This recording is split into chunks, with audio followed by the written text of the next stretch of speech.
우리 이제 마지막 장이었던 9장을 오늘 아마도 마무리할 수 있을 것 같은데요.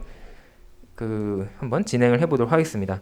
지난 시간에 한 내용을 간단하게 말씀을 드리면 기업 가치 평가는 굉장히 중요하다. 그리고 굉장히 다양한 방법으로 다양한 분야에 많이 사용이 되고 있는데 대표적으로 크게 분류를 한다면 첫 번째는 좀 절대적인 수치, 현금 흐름의 크기를 정말 계산을 해서 구하려고 하는 방법이 있고 그게 좀 어렵다 싶을 때 상대적으로 비교하는 그런 방법이 있다라고 말씀을 드렸어요.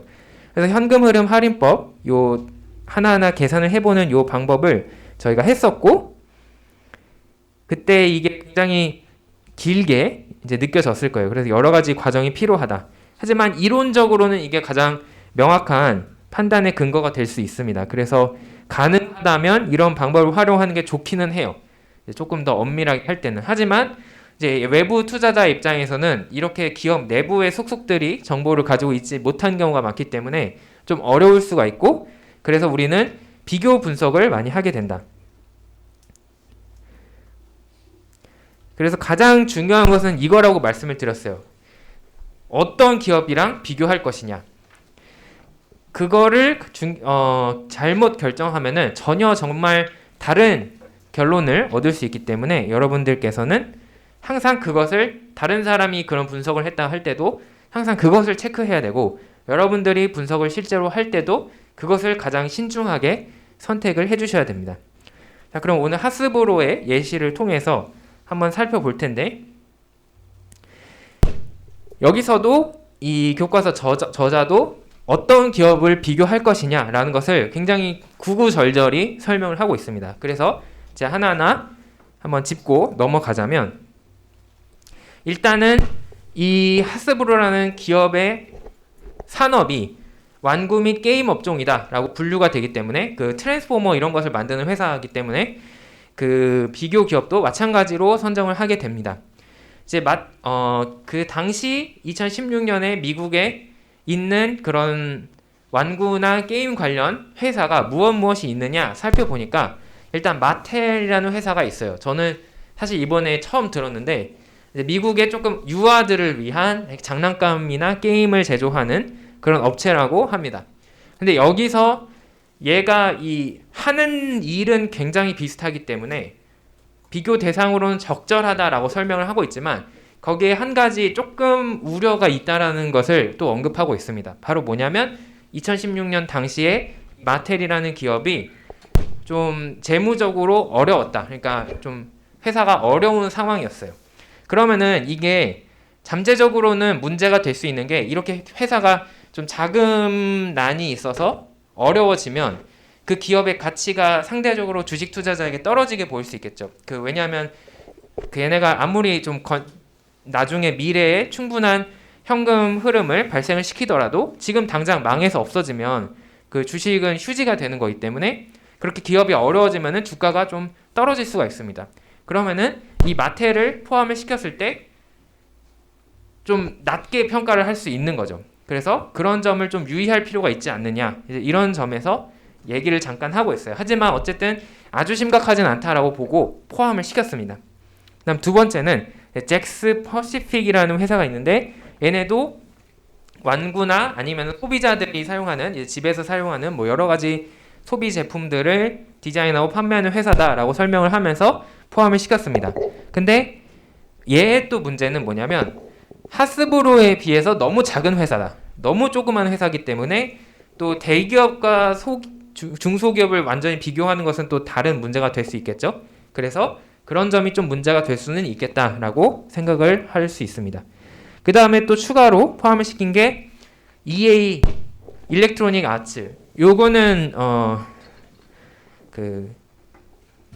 남자 학생분들은 좀 잘 아실 수 있는데 미국의 대표적인 게임 회사죠. 그래서 다양한 심즈라든가 이런 것들을 개발하는 여러 가지 심즈라든가 아니면 EA 스포츠에서 피파라든가 이런 것들을 만든 그런 회사고 그래서 여기 포함이 돼 있는데 넘어가고 그 다음에 또 액티비전 블리자드라는 회사가 있습니다. 또 이것도 마찬가지로 게임을 좋아하시는 분들은 알겠지만 대표적인 미국의 게임 개발 회사예요. 그리고 이제 나오는 회사가 이제 또 문제들이 있을 수 있는 회사들이 나오게 되는데 디즈니도 일단 포함을 시켰습니다. 이제 왜냐하면 디즈니도 그런 완구라든가 이제 게임이라든가 아니면 엔터테인먼트를 한다는 측면에서 이제 하스브로랑 유사한 점이 있다라고 볼 수 있어서 같이 포함을 시켰어요. 하지만 이제 이거를 포함시킬 때도 조금 우리가 고려를 해야 되는 게 이게 정말 사람마다 판단이 갈릴 수 있는 부분은 하스브로가 뭐 건실한 회사지만 디즈니에 비할 바가 되느냐, 이제 디즈니라는 이 엄청나게 큰 대자본을 가진 그런 복합적인 그런 회사와 비교할 때 이 디즈니를 비교하는 대상으로 선정을 하는 것이 좀 문제가 있을 수 있지 않느냐라는 지적이 있을 수 있습니다. 그래서 이런 점들이 우리가 신경을 써야 될 부분이에요. 그다음에 마찬가지로 타임 워너라는 또 엔터테인먼트 회사가 나오게 되는데 지금은 인수합병이 되었어요. 디즈니가 먹었는데 결과적으로 어쨌든 얘도 당시에 굉장히 그 영화나 이런 거를 제작하는 회사로서 상당히 대규모 회사인데 이것을 포함을 시킬 수 있느냐 이런 우려가 있을 수 있는 거죠. 그래서 사실 지금 여기에 이 저자는 다 포함을 시키긴 했지만 이런 부분이 여러분을 분석하는 사람마다 애널리스트마다 아니면 투자자마다 다르게 판단을 할 수 있는 거예요. 그래서 이런 데서 좀 차이가 발생을 크게 하게 되는 거죠. 어떤 사람은 디즈니는 빼야 된다라고 주장을 할 수 있는 거고 어떤 사람은 디즈니를 넣어야 된다라고 주장을 할 수 있는 거예요. 그런 점들이 이 사람마다 주관적인 가치 판단이 들어가게 되는 부분이기 때문에 이제 그런 점들을 여러분들 생각하는 거에 타당하느냐 아니냐를 잘 판단하는 것이 중요합니다. 자, 그렇게 하고 나서 결과적으로 이렇게 표 하나에 요약이 돼서 나타나고 있어요. 왜 이렇게 오늘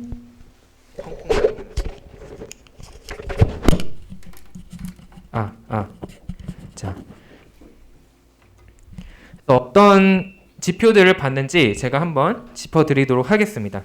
일단 요 위에는 이제 각종 지표를 계산을 한 건데 이 위에 있는 것은 이 기업이 과연 하스브로와 비교해서 비교 대상으로 적합하느냐를 판단하기 위한 지표들이에요.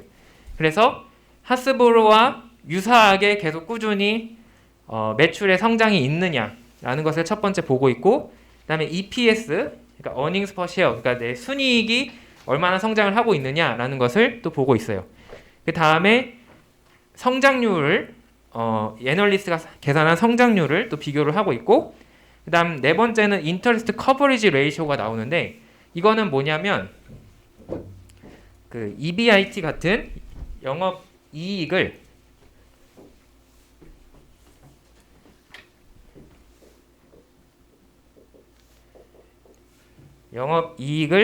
이자 비용으로 나눈 값입니다. 그래서 이것의 의미가 뭐냐? 예를 들어서 영업 이익이 이번 해에 $200였는데 이자 비용이 예를 들면 50이었다. 이러면은 이게 4가 나오게 되겠죠? 그럼 이게 의미하는 바는 뭐냐면 우리 회사는 우리가 빌린 돈을 갚고도 3배나 남을 정도로 충분히 돈을 많이 벌고 있습니다. 라는 뜻이 되는 거예요. 그래서 요게 크면 클수록 기업이 안전하다라는 뜻이 되고 충분히 그 매출을 올리고 있어서 그 돈을 갚는데 아무런 문제가 없다라는 것을 의미를 하게 돼요. 이제 반면에 예를 들면 요게 1에 가까워진다거나 아니면 1보다 떨어지게 되면은 무슨 일이 생기냐? 우리 회사는 이자를 갚는 것도 간신히 버티고 있다라는 뜻이 되기 때문에 얘네 좀 위험한데 이 돈을 못 갚는 거 아니야? 돈을 못 갚으면 파산하겠죠? 그래서 그런 문제가 있을 수 있다라는 것을 의미하게 됩니다. 그래서 요 이자 비용을 비교하는 이유는 과연 얘네가 이 빌린 돈이, 즉 부채 비율이 너무 높진 않은가, 레버리지가 너무 심하진 않은가, 이런 것을 따지기 위해서 이것을 넣어놨고, 그다음 그와 동일한 의미에서 부채 비율을 넣었어요. 부채를 자산으로 나눈 값이 유사할수록 좋겠다라고 생각해서 넣었고, 그다음 마지막으로 자산의 크기는 이제 비슷한 규모의 기업을 비교하면 좋기 때문에 이제 비교를 했습니다. 그래서 보시면은 확실히 자산의 크기가 요 잭 퍼시픽은 너무 10분의 1밖에 안 되는 걸 알 수 있고, 반면에 디즈니나 이 타임워너는 거의 10배를 넘는 그런 좀 현격한 차이가 있는 그런 애들이라는 것을 볼 수가 있습니다. 그래서 조금의 그런 문제가 있긴 하지만 어쨌든 여기서는 교육 목적상 그냥 포함을 시키고 계산을 했습니다. 자, 그 다음에 이 아래에 있는 요 indicators of values 요게 그러면 이제 본격적으로 비교를 해볼 값들이 되겠어요. 그래서 요거를 이제 각 기업에 대해서 계산을 한 거고 요거 이렇게 EA, 액티비전, 디즈니, 타임워너 이렇게 계산을 한 거고 그 값들에 대해서 평균을 낸 값이 요 오른쪽에 있습니다. 이제 미인 값이 이제 평균이고 미디언은 중간값. 그래서 너무 여기서 중간값이 사실 꼭 필요하진 않지만 중간값을 넣은 이유는 혹시라도 아까 그런 디즈니나 이런 좀 너무 대기업이나 아니면은 잭스퍼시픽 같은 너무 소기업에 의해서 좀 아웃라이어 그러니까 너무 과대한 값이나 과소된 값이 나타나지 않도록 중간으로 해결을 하고자 하기 때문에 중간값도 같이 표기를 하고 있습니다. 근데 보통은 그냥 평균값만 계산해도 적절해요. 그래서 어쨌든 평균값을 여기 제시를 하고 있고 그 다음에 이 하스브로에 대해서 이렇게 있는데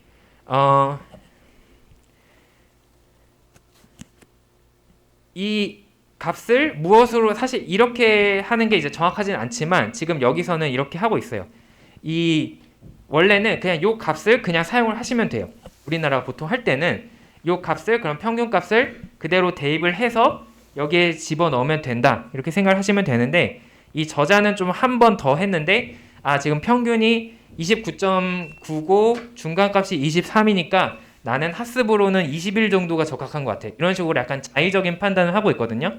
근데 사실 이런 것이 아주 바람직하진 않습니다. 이제 저자가 이렇게 한 거고 우리는 어떻게 하면 되냐면 그냥 이 평균이 23이 나왔다고 29가 나왔다 이러면은 그 값을 바로 대입을 하면 됩니다. 그렇게 한다면 요 21 대신에 이 29.9라는 값을 여기다 집어넣고 하스브로의 넷인컴을 추정을 해서 그 값을 곱하면 여기 주가가 나오게 되는 거죠. 이제 그러면 어떤 값이 나올 거고 마찬가지로 이 두 번째 있는 값은 마켓 밸류 펌을 EBIT로 나누었다. 이런 지표도 사용을 하고 있는데 이제 제가 지난 시간에 설명을 드렸듯이 PE 레이쇼, 요 PER 값, 퍼 값만 사용을 할 수도 있지만 다른 값들을 사용을 할 수 있다. 그래서 마찬가지로 예를 들면은 여기 30.5가 나왔으니까 여기서 30.5를 집어넣고 그 분모에 있는 값을 하스브로 값을 추정을 해서 곱하면 그 위에 있는 마켓 밸류 펌이 나오게 되는 거죠. 그러고 이제 마켓 밸류 펌이 나오면 이게 시장 가치니까 기업의 시장 가치니까 그것을 주식 숫자로 나누면 주당 가격이 나오게 된다라는 원리로 계산을 한 거라고 볼 수가 있습니다. 이제 이 세 번째 것도 마찬가지로 매출 대비 기업 가치를 측정을 한 거라서 매출 값을 곱해주면 될 것이다 이렇게 생각을 한 거고요.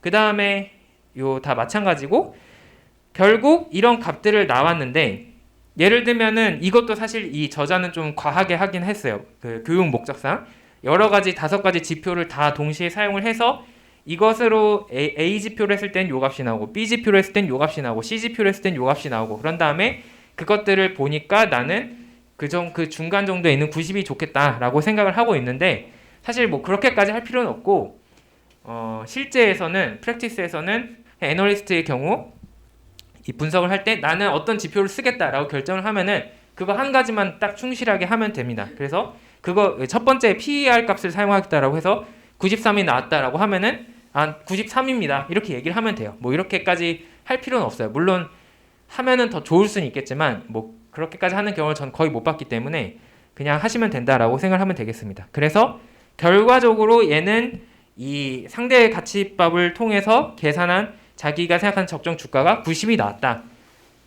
그리고 이제 실제 주가가 한 80 정도가 나왔는데 조금 차이가 있지만 어느 정도 들어맞는다라고 얘기하고 지금 자기가 생각할 때 주가가 높아져야 되기 때문에 자기라면은 이 주식에 투자를 해야 된다라고 이제 앞으로 조금 더 나아가면 주장을 할 수 있겠죠. 어쨌든 이런 식으로 상대적으로 가치 평가를 할 수 있다.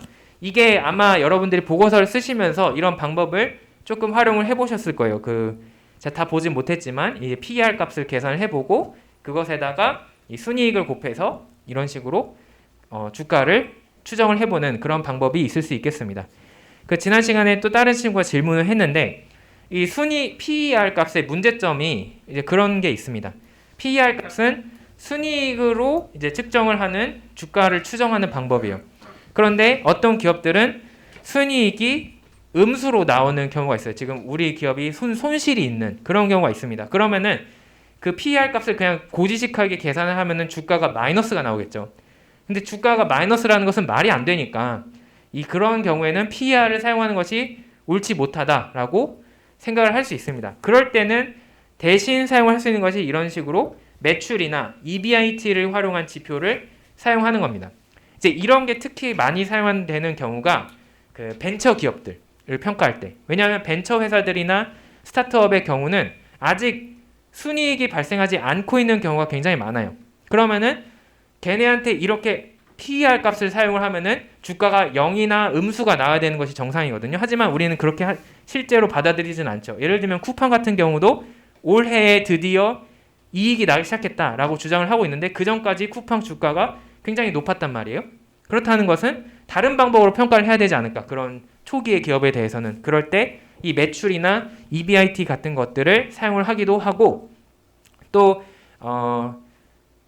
제가 만나본 한 벤처 캐피탈리스트 한 분은 이런 식으로 평가를 한다라고 했어요. 이런 고전적인 그 재무나 회계의 지표뿐만 아니라 매출이나 뭐 EBIT 이런 것뿐만이 아니라 이제는 워낙 플랫폼 기업이나 이런 신생 사업들이 많기 때문에 그때마다 각기 다른 방법을 적용을 한대요. 어떤 식이냐면 예를 들면은 어떤 그 인터넷 플랫폼 기업이다라고 하면은 그걸 평가할 때 뭐 컨텐츠를 올리는 그런 뭐 비디오 영상 같은 걸 올리는 기업이다라고 하면은 토탈 뷰어가 몇 명이냐 혹은 뭐 토탈 평균 월 평균 일 평균 그 방문자 숫자가 몇이냐 뭐 게임 같은 경우도 동시 접속자 수가 몇 명이냐 이런 걸 가지고 다른 기업의 게임과 비교를 하는 거죠. 이제 그렇게 해서 평가를 하는 방법도 요즘에는 굉장히 활성화가 되고 있다. 지금 이 상대적이는 거란 것은 항상 그 기업에 속해 있는 산업의 특징에 맞춰야 되기 때문에 어떤 산업은 그렇게 순이익만으로 모든 기업 가치가 설명이 안 되는 경우가 있는 거죠. 그래서 그런 것을 보완하기 위해서 다양한 지표들을 사용을 할 수 있다. 그러면 우리가 상식적으로 그게 맞기만 한다면 어느 정도 의미가 있는 거라고 볼 수 있습니다. 예를 들면 제가 지금 얘기했던 것처럼 예를 들면은 내가 그 방문자 수나 이 인터넷 사이트의 방문자 수나 회원 수로 평가를 하기에 적합한 그런 IT 기업이 있을 수 있는 거고 아니면 게임처럼 뭐 동시 접속자나 아니면은 뭐 총 총 그 플레이어 숫자 이런 걸로 또 판단을 하기에도 어느 정도 우리가 생각하기에 합당한 추정이 될 수 있기 때문에 그런 식으로 더 확장을 해갈 수 있다는 것도 어떻게 보면은 이 상대적인 가치평가법의 장점이라고 볼 수 있고 거꾸로 말하면 이게 동전의 양면처럼 단점이 될 수도 있습니다. 이제 코에 걸면 코걸이, 귀에 걸면 귀걸이처럼 이제 자의적으로 해석될 수 있는 부분이 굉장히 많은 거죠. 어떤 사람은 자 이거는 이런 산업이니까 이렇게 봐야 돼라고 이제 주장을 해놓고 이제 조금 다른 기업을 평가할 때는 또 그 기업에 유리하게 평가를 하기 위해서 이 지표를 사용을 해서 설명을 하자 이런 식으로 할 수 있기 때문에 약간은 그런 점은 좀 단점이라고 볼 수 있지만 또 능동적으로 유동적으로 적용할 수 있다는 게 어떻게 보면은 장점일 수가 있겠습니다.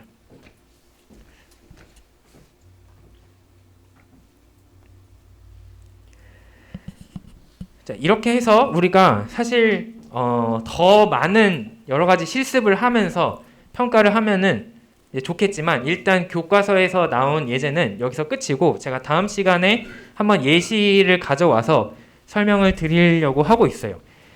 그러면 이거를 받아들였다. 우리가 기업가치 평가하는 것을 대략적으로는 알았다라고 가정을 하면 그걸 가지고 무엇을 할 거냐라는 측면에 있어서 고민을 하게 되는데 당연히 우리는 개인적인 투자자 입장에서 보통 많이 생각을 하기 때문에 기업의 주식을 평가할 때 이것을 사용을 해야겠다라고 사용을 하게 됩니다.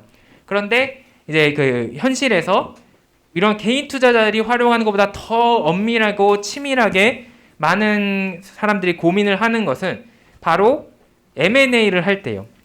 즉 어떤 기업을 인수하거나 합병을 할 때 어떻게 가치 평가를 할 것이냐 이것이 굉장히 중요한 이 재무 담당자의 입장에서 굉장히 중요한 문제가 될 수 있습니다. 우리 기업의 가치를 어느 정도까지 평가를 받을 수 있느냐 최대한 받기 위해서 노력을 할 거고 반대로 살려고 하는 쪽에서는 어떻게 하면은 저렴하게 사서 가장 가치가 높은 기업을 저렴하게 살 것이냐 이런 것을 평가를 해야겠죠.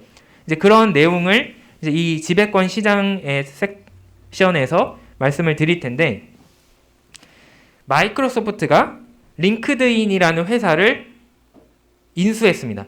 이 링크드인은 아시는 분이 있고 모르시는 분이 있겠지만 그 페이스북 같은 거예요. 그런데 페이스북의 좀 직장 버전이다라고 생각을 하시면 되겠어요. 그게 무슨 말이냐면 보통 페이스북에는 친구들끼리 그 친구를 맺고 인스타그램도 마찬가지로 정말 내가 가까운 가족이나 정말 친한 사람들끼리 관계를 맺어서 사진 같은 것을 공유한다면 이 링크드인은 내가 이 전문가로서 혹은 내가 현직자로서 나의 커리어와 관계가 있는 사람들과 관계를 맺고 커넥션을 맺고 내가 보여주고 싶은 나의 셀링 포인트, 나의 그 개인적인 홍보 혹은 내가 요즘에 이런 일을 하고 있습니다. 이런 것을 공유하고 또 그걸 통해서 나를 그 하이어 하고 싶은 그런 나를 데려가고 싶은 기업이 있으면 또 한번 나에게 관심을 가질 수 있도록 그런 어필을 하는 그런 장소라고 볼 수 있는데 2016년에 마이크로소프트가 링크드인을 샀어요. 이제 합병의 형식으로 이제 둘이 합쳐지는 걸 했지만 사실상 매수를 했어요. 이제 완전히 사들였습니다. 그때 총액으로 얼마를 지불했느냐? 링크드인의 기존 주주들에게 총 262억 달러라는 엄청난 거금을 이제 줬습니다. 이제 물론 마이크로소프트는 워낙 초 큰 기업이기 때문에 그 정도의 현금은 충분히 가지고 있었지만 그래도 이제 굉장한 금액을 지불했다라는 것을 알 수 있습니다. 그때 이 262억 달러라는 값이 어떻게 나왔냐면 전체 주식을 필요한 주식 숫자를 원래 기존 링크드인 주주들한테 사는데 이 금액을 쓴 거예요. 그러면은 주식 숫자로 나누면 얼마씩을 지불했는지 주당 얼마씩을 지불했는지 나오게 되는데 바로 196달러씩 지불을 했다. 그런데 이게 참 기가 막힌 일이 원래 링크드인이 주식시장에 상장이 돼 있었고 이 발표를 하기 직전까지 그러니까 아무도 이 합병이 될 거다라는 걸 모르는 순간 직전까지 주가가 딱 130달러 정도였어요. 그렇다는 것은 이 주식을 사오기 위해서 마이크로소프트는 시장에서 몰래 이거를 사왔으면 130달러에 살 수 있었겠지만 이제 통째로 사오면서 60달러나 더 준 거죠. 그러면 130에 60달러를 더 준 거면은 거의 50%를 더 얹어준 거다. 내가 원래 100% 주가에 대해서 150%를 주고서야 간신히 이 딜을 성사시킬 수 있었다. 굉장히 엄청난 추가 금액을 지불을 했다라는 것을 알 수가 있습니다. 그리고 즉각적으로 원래 링크드인의 주주였던 사람은 이득을 받죠. 얼마씩 이득을 받느냐? 내가 한 주를 가지고 있었으면은 196달러에 팔고 원래 내 기업 주가의 가치는 130달러였으니까 그 차이만큼이 내 순간적인 바로 이익으로 들어오게 되는데 그게 전체 주식 숫자가 1억 주가 1억 3천만 주가 좀 넘어요. 그래서 그걸 합치면은 87억 달러만큼을 이 링크드인 주주들이 전체적으로 이득을 본 그런 상황이 되겠습니다. 이제 그러면 우리는 몇 가지 질문이 생기죠. 첫 번째, 마이크로소프트는 일단 왜 링크드인을 샀을까? 다음 두 번째, 일단 사는 게 필요했다라고 치자. 그러면 왜 이렇게 거금을 들여서 샀을까? 그 다음에 세 번째로, 그러면은 거꾸로 링크드인 주주들은 왜 그걸 팔았느냐? 이제 이런 몇 가지 질문이 나오게 됩니다. 이제 그런 것들을 우리가 이 장을 공부하면서 좀 해결을 해보려고 하는 건데 일단 말씀을 드리자면 왜 살려고 했느냐? 마이크로소프트가 링크드인을 살려고 한 이유는 이 링크드인의 가치를 굉장히 당연히 높게 봤기 때문인데 얘네가 이 비즈니스적으로 서로 커넥션이 있기 때문에 이걸 통해서 마이크로소프트의 제품을 홍보하는 장으로도 사용이 될 수 있다라고 생각을 했어요. 무슨 얘기냐면 어떤 전문가가 나는 마이크로소프트의 솔루션을 활용을 한다. 이런 것을 이제 자연스럽게 그 홍보를 하게 되면은 당연히 그 사람을 이제 팔로우하고 있는 기업이나 아니면은 뭐 관계가 있는 사람들도 마이크로소프트의 솔루션 제품들, 예를 들면 오피스 군이라든가 마이크로소프트 운영체제, 마이크로소프트 서버, 뭐 이런 여러 가지 우리는 개인적으로는 마이크로소프트 윈도우라는 프로그램과 오피스 정도만 사용을 하지만 기업에서는 그거보다 훨씬 더 많은 솔루션을 사용하고 있거든요. 그 자기네 자체적으로 서버를 사용하지 않으니까 그거 마이크로소프트한테 그걸 구축해달라고 하는 경우가 많고 그러면은 뭐 우리가 흔히 저희 경영정보학과나 이런 데서 배우는 ERP라든가 이런 것도 마이크로소프트의 제품이 있을 거고 그런 식으로 여러 가지 솔루션이 제공이 될 텐데 그것을 이제 링크드인을 사오음으로써 자연스럽게 또 홍보하는 그런 마케팅의 장으로 활용을 할 수 있을 것이다. 뭐 이런 계산들이 있었을 것이고 그 다음에 두 번째로는 마이크로소프트는 이제 그런 서비스를 제공하는 회사지만 이 링크드인은 이제 SNS로서 또 새로운 이제 매체로 볼 수 있기 때문에 또 그런 쪽에서 좀 사업을 다각화하고 좀 신생 동력으로 사용할 수 있지 않을까 이런 생각도 있었을 거예요. 그래서 어쨌든 사오게 되었다. 이제 그것은 그 당시 마이크로소프트 CEO와 이 이사들이 결정을 한 거니까 정확한 모든 것을 우리가 이해할 수는 없겠지만 어쨌든 사오는 가치는 있었다라고 생각을 할 수 있습니다. 그럼 그건 받아들이고 그 다음에 우리가 생각해 볼 것은 왜 50%나 더 주고 사왔느냐 그리고 반대로 링크드인 주주들은 왜 그러면은 그것을 그렇게 팔았느냐라는 것을 고민해 봐야 되는데 지금 먼저 결론적으로 말씀을 드리면 마이크로소프트는 그 시너지를 봤다라고 생각을 할 수 있어요. 내가 마이크로소프트가 따로 있고 링크드인이 따로 있을 때는 링크드인의 가치가 130 정도일 수 있어요. 하지만 이게 우리 마이크로소프트라는 그룹 안에 품 안에 들어오게 되면은 시너지가 발생을 하게 되고 그걸 통해서 이 기업의 가치는 훨씬 더 커질 수 있다. 예를 들면 지금 130의 주식 가격이 형성이 돼 있었지만 합병을 해서 얘네가 함께 성장을 하면은 링크드인의 가치가 주당 260까지도 갈 수 있는 거죠. 그러면 지금 190이라는 200 가까이 되는 돈을 주고 산 것도 60을 나중에 돈을 더 벌 수 있는 260이라는 금액을 생각하면은 저렴하기 때문에 사왔다라고 할 수가 있는 겁니다. 즉 마이크로소프트는 링크드인에서 더 기업 가치가 향상이 될 수 있는 부분을 생각을 한 거죠. 그러면 거꾸로 링크드인 주주들은 왜 나는 그러면은 196에 만족을 했느냐?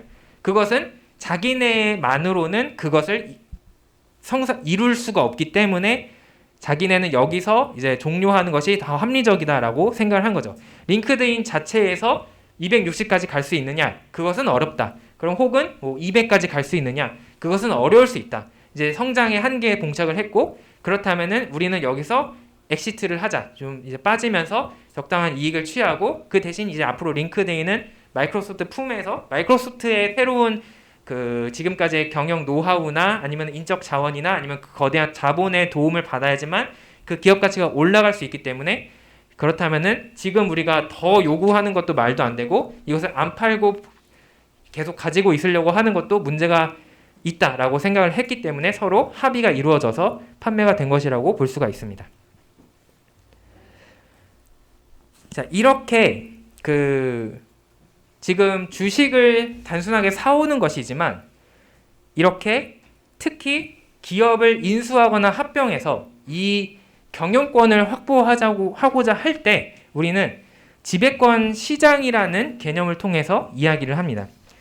이 지배권 시장이라는 것은 원래 한 기업의 주주가 가지고 있는 소유권과 그 지배권이 그 기업을 지배할 수 있는 권리가 다른 누군가에게 넘어가는 그런 과정 혹은 그런 개념이라고 볼 수가 있어요. 그러니까 이것은 우리가 유형적으로 이제 물질적으로 존재하는 시장은 아니지만 거래가 일어난다는 측면에서 이제 가상의 이제 개념적인 시장이라고 볼 수가 있는 거죠. 그러면 이러한 시장은 왜 존재하느냐? 우리는 시장 경제 체제 안에서 살고 있습니다.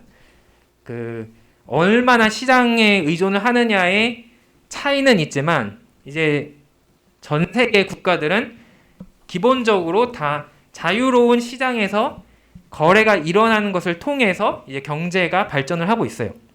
그럴 때 이 시장 경제가 주는 장점은 무엇이냐면 조금 더 그 물건의 가치를 아는 사람, 조금 더 그 물건을 알뜰하게 쓸 수 있는 사람, 조금 더 그 물건이나 서비스를 더 효율적으로 활용할 수 있는 사람이 그 물건을 가질 수 있다라는 장점이 있어요.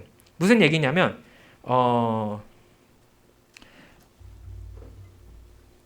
예를 들어서 제가 자전거를 살 수 있다라고 생각을 해보겠습니다. 근데 사실 저는 자전거를 굉장히 잘 탑니다. 자전거를 잘 타지만 자전거를 못 탄다라고 생각을 해봅시다. 자전거를 못 탄다라고 생각하면은 자전거를 내가 가지고 있는 것은 낭비예요. 이 경제 전체로 보면은. 왜냐하면은 자전거로부터 얻을 수 있는 이득을 하나도 못 얻고 단순하게 그거를 내 자전거 멋있어라고 심미적으로 놓거나 그냥 이제 고철의 가치로밖에 볼 수가 없기 때문에. 하지만 그것을 내가 누군가 자전거를 굉장히 잘 타는 선수에게 판다면 나는 그만큼 돈을 받았으니까 행복하고 그 사람은 이제 그 자전거를 활용해서 자기의 개인적인 행복이나 아니면 어떤 것을 추구할 수 있거나 아니면 그걸 수단으로 사용해서 무언가 또 얻어낼 수 있기 때문에 또 행복해지는 거죠. 이렇게 시장에 거래가 있으면 있을수록 그 서로 모든 사람이 다 행복해진다. 대체로 행복해진다라고 볼 수가 있습니다. 근데 마찬가지로 지배권 시장이 있음으로써 즉 기업이 서로 사고 파는 게 가능해짐으로써 경제 전체에 이익을 가져오게 됩니다. 무슨 얘기냐면 우리나라 상황 얘기해 봅시다. 어떤 중견 기업을 어떤 창업자가 지금 80세 된 노인이 있어요. 근데 그분이 굉장히 젊었을 때 20, 30대 때 열심히 노력해가지고 지금 건실한 중견 회사를 만들어 놨어요. 근데 자기가 아들 하나밖에 없는데 이 아들이 너무 능력이 없다. 무능력해요. 그래서 얘한테 경영을 맡기면 이 중견 기업은 아마 10년 후면 망할 것 같다라고 생각할 수 있겠죠. 그래도 물려주고 싶은 게 이제 우리나라 부모님들의 마음이지만 그것을 이제 시장 경제에서는 어떻게 해결을 할 수 있느냐? 나는 이 기업을 내 아들에게 바로 물려줘서 경영권을 함께 물려주지 않고 이것을 잘 경영할 수 있는 누군가에게 매각을 할 수 있습니다. 그리고 그걸 통해서 나는 어떤 자산을 확보를 할 수 있고 그것을 아들에게 물려주면 되지 않느냐. 그러면은 그 기업은 더 경영을 잘할 수 있는 사람에게 넘어갈 수 있기 때문에 좋고 그 새로 사는 사람은 그 기업을 경영해서 어떻게 더 발전시킬 수 있기 때문에 좋고 이 판매한 사람은 또 잃어버릴 가치를 생각하면 자기가 경영을 잘 못해서 아들이 잃어버릴 가치를 생각하면 그래도 온전한 가치를 물려줄 수 있으니까 좋은 거죠. 그러면 이렇게 생각하면은 이것이 오히려 효율적인 그 결과가 아닐까 이렇게 생각할 수 있는 겁니다. 그래서 이 지배권 시장이 존재를 한다. 이런 그 사례가 이제 미국의 자본시장에서 굉장히 다수 발생을 했습니다. 예전에 그 1980년대에는 굉장히 이런 인수합병이 활발하게 이루어졌는데 그때 이거를 일컬어서 우리는 적대적 인수다라고 이야기를 했어요. 그래서 적대적이다라는 뜻은 뭐냐면 이제 아까 링크드인과 마이크로소프트의 경우는 서로 경영을 하고 있는 사람들끼리 합의가 원만하게 이루어져서 원만하게 회사를 넘기는 상황이 됐지만 이런 1980년대 미국은 아주 공격적이었어요. 그래서 상대방은 내 기업을 지키고 싶어하고 이 기업을 사려고 하는 어떤 사람들은 그것을 뺏어오려고 그렇게 했기 때문에 서로 싸움이 붙었던 거죠. 그래서 이제 적대적 인수합병이라고 불렀는데 그때 유행하던 방법 중에 하나가 우리가 LBO라고 부르는 그런 방법이 있습니다. 이제 이 LBO라는 것은 레버리지 바이 아웃 해서 LBO 이렇게 부르는 건데 이건 뭐냐면 내가 이 기업을 살려고 하면은 현금이 필요한데 예를 들면 아까 그 마이크로소프트처럼 현금을 충분히 많이 가지고 있는 그런 기업이라면 상관이 없겠지만 대체로 그런 경우는 흔치 않겠죠. 그래서 그 현금을 어떻게 확보를 하느냐? 돈을 많이 빌려요. 은행이나 아니면 다른 금융회사에서 돈을 많이 빌려와서 그 빌린 돈으로 기업을 공격적으로 매수해서 주식을 사서 이걸 인수하는 그런 방식의 경영이 되겠습니다. 그러면 어떻게 되느냐? 이 기업이 인수한 후에 자기가 빌린 돈을 이제 회사의 부채로 올립니다. 왜냐하면 이제 자기와 이제 회사는 한 몸이 되었기 때문에 그 회사의 부채로 올리고 그러면 자연스럽게 이 회사는 그 레버리지가 높은 부채 비율이 높은 그런 회사가 되겠죠. 그 상태에서 빡시게 한 5년, 10년을 열심히 경영을 해요. 그런 다음에 이제 돈을 갚을 걸 갚으면서 그 기업이 더 좋아진 상태의 기업을 예전에 내가 샀던 기업의 몇 배로 판매하는 그런 전략을 추구한 겁니다. 이제 그래서 이런 어떻게 보면은 기업 헌터들이라고 볼 수 있는 이런 전략들이 굉장히 유행을 했는데 이거에 나름의 장점이 있어요. 이제 우리가 보기에는 적대적이고 공격적이고 이렇기 때문에 기업을 뺏기고 이렇기 때문에 좀 부정적으로 생각할 수 있지만 사실 자본시장의 입장에서 이 경제 전체 입장에서는 굉장히 좋은 그런 시스템이에요. 왜냐하면 우리나라도 마찬가지지만 미국도 경영진이 잘 못하고 있는 경우가 굉장히 많습니다. 그런데 이 잘 못하고 있는 경영진들 때문에 원래 주주들이 손해를 보고 있어요. 그러면은 그것을 그 못난 놈들 손에서 뺏어서 잘하는 우리가 가져오겠다. 그러니까 옛날에 우리 그 국가대표팀 축구 선수였던 기동용 선수가 은퇴 전에 얘기했던 것처럼 답답하면 니들이 뛰던지 했던 것처럼 답답해서 내가 경영을 하겠다라고 하는 거죠. 그래서 가져와서 기업을 정상화를 합니다. 잘 못하는 기업을. 그런 다음에 자기는 그거를 판매함으로써 이익을 얻지만 그와 동시에 딸려있는 주주들도 또 이익을 얻는 거죠. 왜냐하면 내가 원래 이 빌빌대는 경영진 때문에 아우 답답해 이러고 있었는데 누군가 구원자가 와서 그것을 저희가 해결해 드리겠습니다 하고 기업 가치를 향상시키면 주주들도 행복해질 수 있다는 거죠. 이제 그래서 이런 식으로 1980년대 그런 기업 가치의 향상이 실질적으로 많이 일어날 수 있었습니다.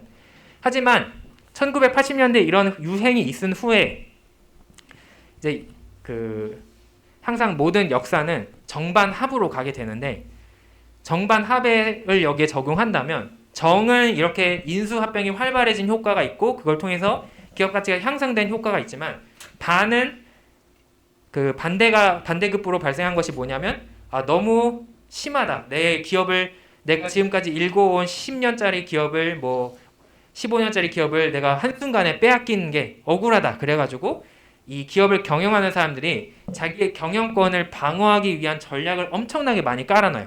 그러니까 지뢰를 막 설치를 해놓는 거죠. 기업을 자기가 방어하기 위해서.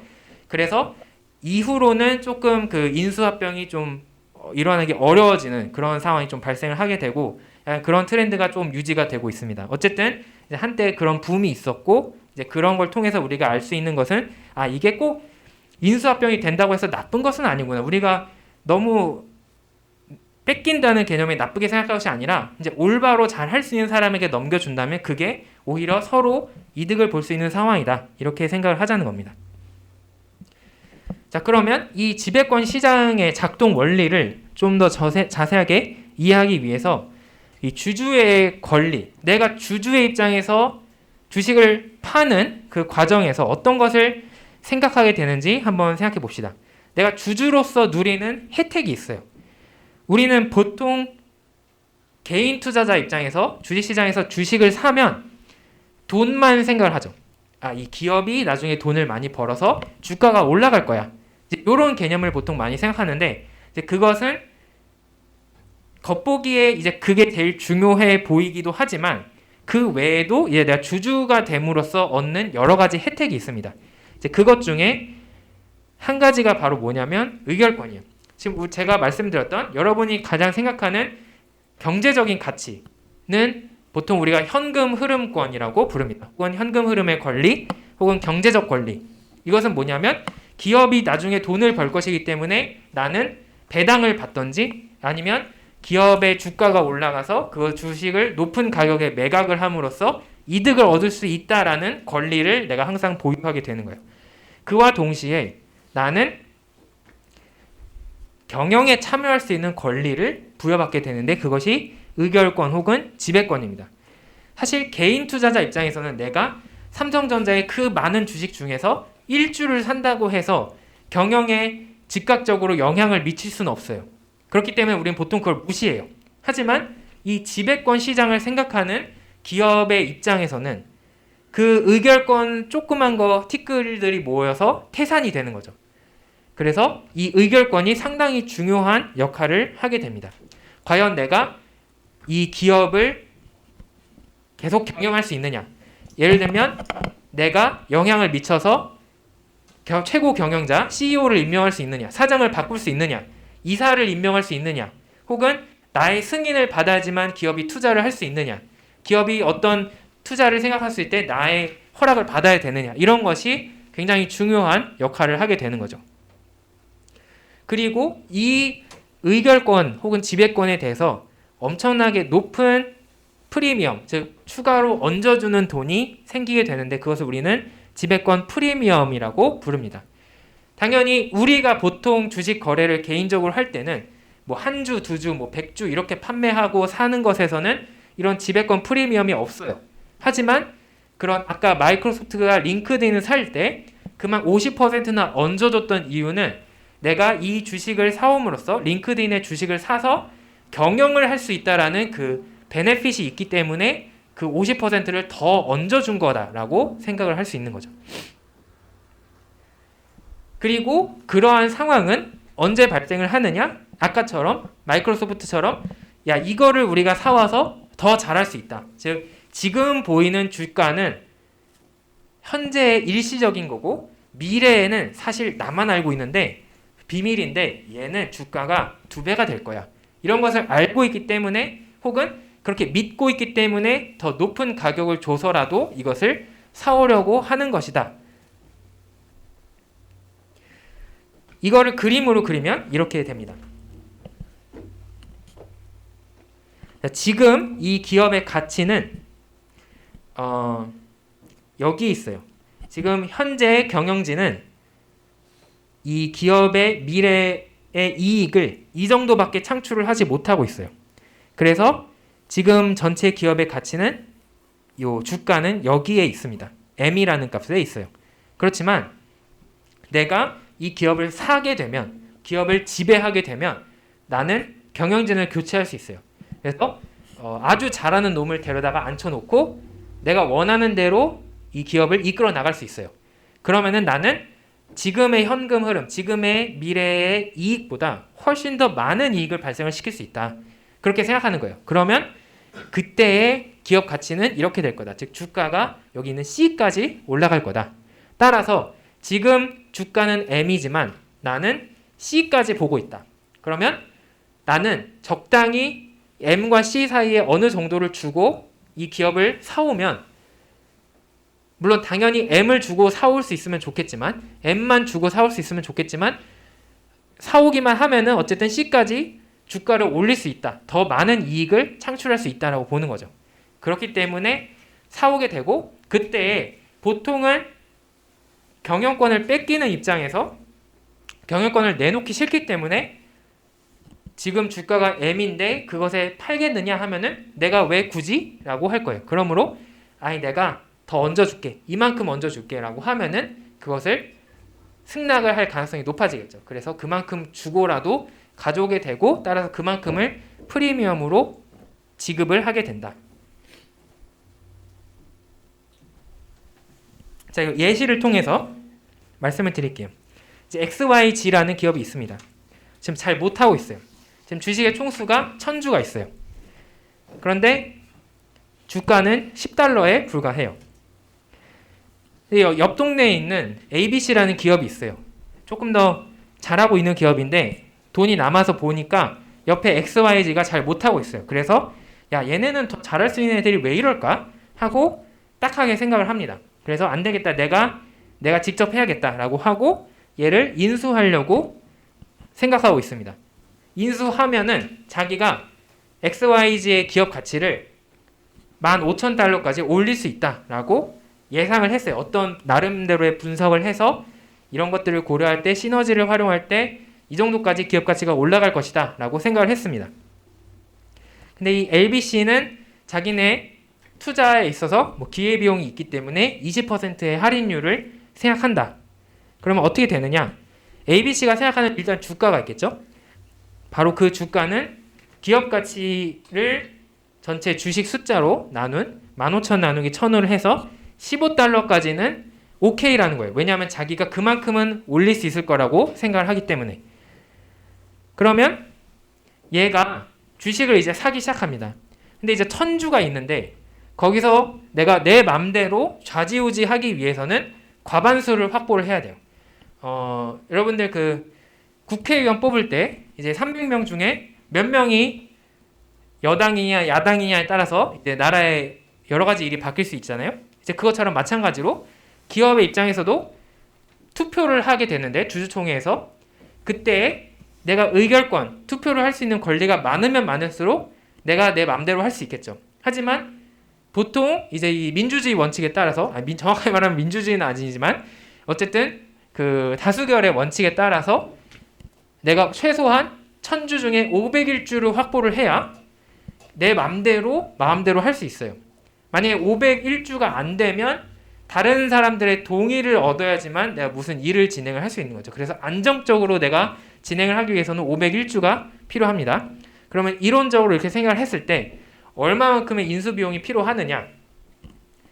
501을 지금 10주당 10달러에 살 수 있으므로 5010달러가 있어야 이것을 사올 수가 있겠습니다. 그러면 얘네 입장에서 ABC 입장에서 이렇게 투자하는 것, 이 XYZ라는 기업에 투자하는 것도 일종의 투자이기 때문에 우리는 단순하게 생각해서 수년제 가치를 생각할 수 있습니다. 이제 5,010이라는 돈을 주고 이제 15,000짜리 기업을 경영할 수 있는 권리가 생기는 거예요. 그러면 내가 그 기업의 전체를 다 가지는 것이 아니고 50.1%만 가지는 거기 때문에 이제 501주만 가지기 때문에 주가가 15달러가 되었을 때 요만큼의 가치가 발생을 하게 됩니다. 그런데 나는 투자에 기회비용이 있으니까 그걸 미래에 생기는 거니까 할인을 할 수 있겠죠? 그러면 최소한 1253의 수년제 가치는 있다라고 볼 수 있습니다. 이것이 지금 양수이기 때문에 얘네는 투자를 하는 것이 합당하다. 그래서 지금 10달러에 살 수 있다면 이것을 사와야 된다라고 결정을 할 겁니다.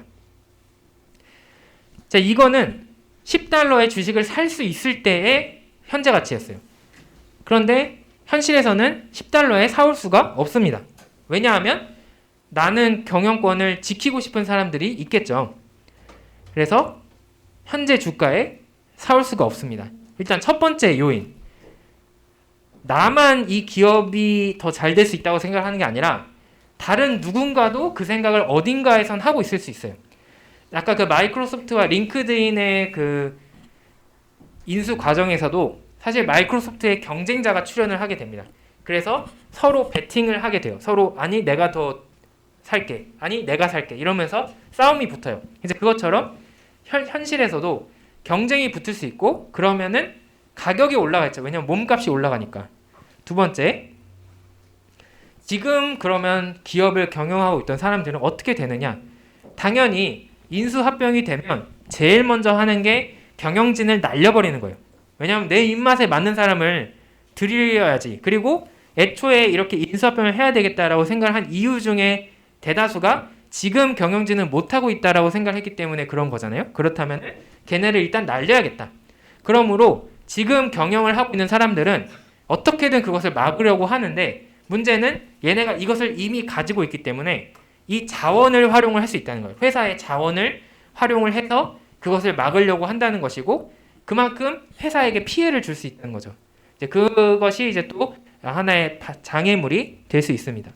그다음 세 번째로 그러면 다른 주주들 우리 같은 사람들은 어떻게 되느냐?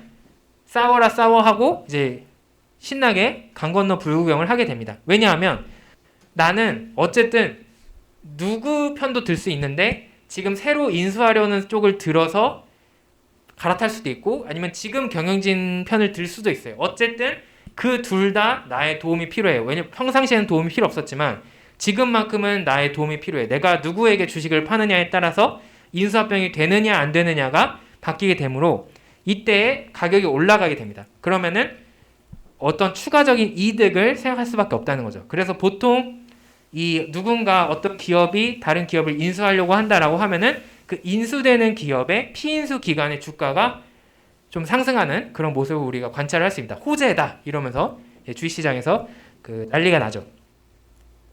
그리고 마지막으로 그러면은 이런 것들을 피하기 위해서 몰래 하면 되지 않을까?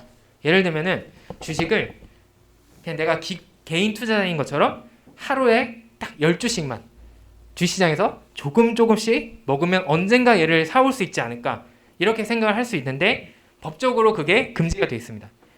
이 원래의 경영진의 자들의 권리도 보호하기 위해서 만약에 우리가 이것을 인수합병해서 경영을 하겠다라는 어떤 의도가 있다면, 인텐션이 있다면 너희가 그것을 선언을 해야 된다. 그러니까 선전포고를 해야 되는 그런 룰이 이제 법적으로 존재를 해요.